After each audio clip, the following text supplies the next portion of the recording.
لیے کہ یہ دنیا ہے ایک سرائے فانی ہے دنیا، یہ سرائے ہے، سرائے مطلب لاج ہے، لاج، اس لاج کے اندر یہ دنیا لاج کی طرح ہے۔ لاج میں کیا ہوتا ہے، کوئی مستقل نہیں رہتا، آج ایک بندہ، کل دوسرا بندہ، پرسوں تیسرا بندہ، وہ لاج میں لوگ بدلتے رہتے ہیں کہ نہیں بدلتے رہتے؟ بالکل اسی طرح سے یہ دنیا ہے، ہم سے پہلے ہمارے باپ دادا تھے، ان سے پہلے ان کے باپ دادا تھے، ان سے پہلے ان کے باپ دادا تھے، اب ہماری باری ہے، ایک دن ہم بھی یہاں سے رخصت ہو جائیں گے۔ یاد رکھو آخرت کی فکر کرو گے تو بھی ایک دن موت آئے گی، آخرت کی فکر نہیں کرو گے تو بھی موت آئے گی۔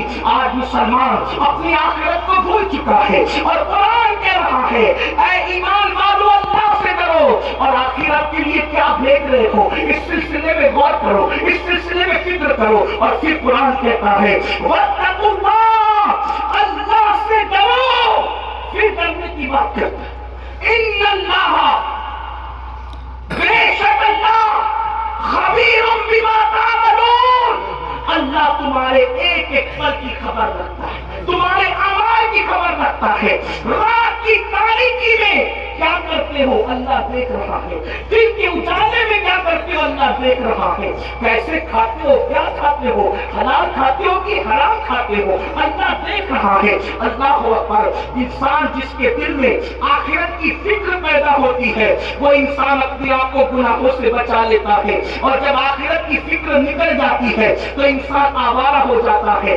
آج مسلم امہ، آج مسلم دنیا اس لیے گناہوں میں ڈوب چکی ہے، آبادی میں ڈوب چکی ہے، عیاشیوں میں ڈوب چکی ہے کہ آخرت کی فکر نہیں، آخرت کا خیال نہیں۔ آؤ تھوڑی دیر آخرت کا ذکر کر لیں، آخرت کا تذکرہ کر لیں، اللہ کرے میری اور آپ کی آخرت سنور جائے۔ میرے آقا علیہ السلام کے پیارے دیوانوں، بڑی معذرت کے ساتھ ہم 15ویں صدی میں زندگی گزار رہے ہیں، یہاں گویا کہ ہم رسول اللہ کے ظاہری دور سے تقریباً 1500 سال دور ہو چکے ہیں۔ اللہ اکبر، 1450 سال تو دور ہو ہی چکے ہیں۔ اللہ اللہ، کتنی غفلت ہے انسان میں۔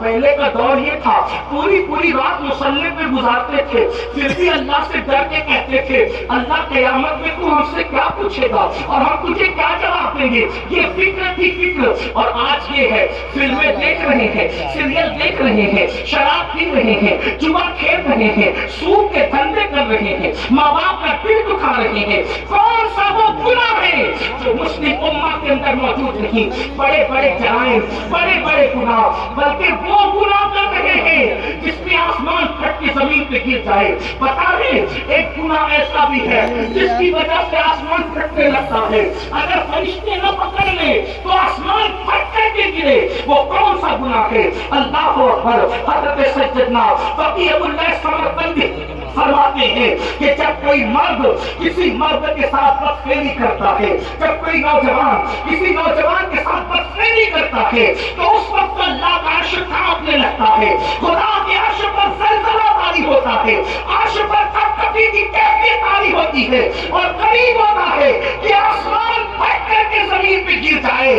فرشتے آسمان کے کونے پکڑ کر قل ہو اللہ شریف کی تلاوت شروع کر دیتے ہیں، اور آسمان کے فرشتے جب قل ہو اللہ احد کی تلاوت کرتے ہیں تو ان کی تلاوت کی برکت سے وہ کیفیت ختم ہو جاتی ہے۔ آپ مجھے بتائیں کیا یہ گناہ قوم مسلم میں موجود نہیں؟ اللہ کے رسول علیہ السلام نے فرمایا کہ قریب قیامت زمانہ آئے گا، لڑکے لڑکوں کے ساتھ برائی کریں گے، ایسے لڑکیوں کے پر جیسے غیرت کی جاتی ہے ویسے لڑکوں پہ غیرت کی جائے گی، جیسے لڑکیوں سے منگنی کی جاتی ہے ویسے لڑکوں سے منگنیاں کی جائے گی۔ یہ حالات ہوں گے، یہ سارے جرائم موجود، زنا موجود، شراب موجود، یہ سارے جرائم موجود ہے۔ اس کے بعد انسان کیا سوچتا ہے مولانا میں مسلمان ہوں، مسلمان میں جنت میں نہیں جاؤں گا تو کون جائے گا؟ اور اس کے بعد بڑی معذرت کے ساتھ کچھ ایسے اسٹیج پر کچھ ایسے غیر ذمہ دار لوگ بھی آتے ہیں جو اسی قوم کو جو سود کے دھندے کر رہی ہے، جو شراب کے دھندے کر رہی ہے، جو گاڑیاں بجا کر پیٹرول میں پھینک رہی ہے، جنہوں نے مسجدوں کو ویران کر دیا ہے، یہ ہفتے میں جمعہ کے دن 2 رکعت کے سوا ان کی اکثریت نماز پڑھنے کے لیے نہیں آتی۔ ہاں یہ علماء کو 2 پوڑی کا امام کہتے ہیں، یہ علماء کو 2 پوڑی کا عالم کہتے ہیں، اللہ اکبر، علماء کی توہین کرتے ہیں، حالانکہ اللہ عالم کو نائب رسول مصطفیٰ جان رحمت نے فرمایا، یہاں تک فرمایا گیا جو عالم